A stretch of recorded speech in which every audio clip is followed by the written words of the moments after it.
Happy Cooking Challenge! Sure?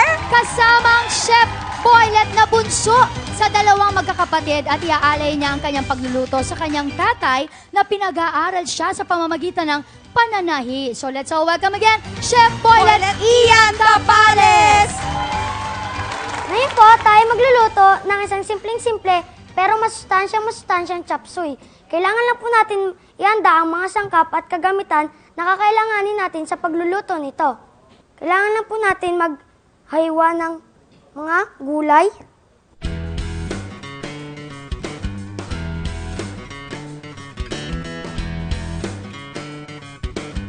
At ngayon po, buksan na po natin ang kalan. Hello! Exciting! Ayan na, so magsusutin na.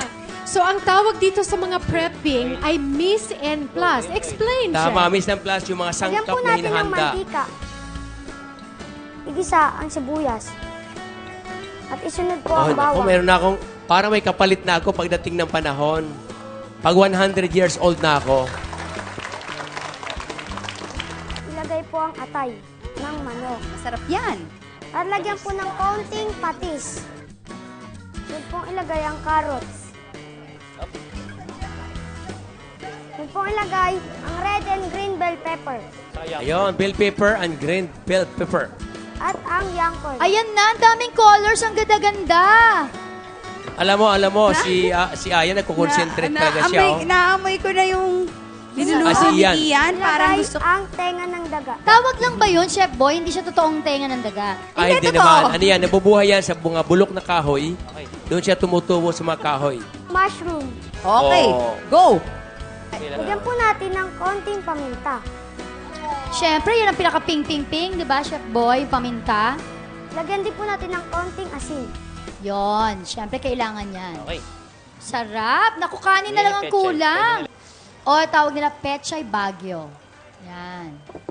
So, Chef Gino, anong parang indication na pwede na yun, luto na? Kasi di ba, dapat hindi nga na-overcook talaga yung Yep. gulay, di ba?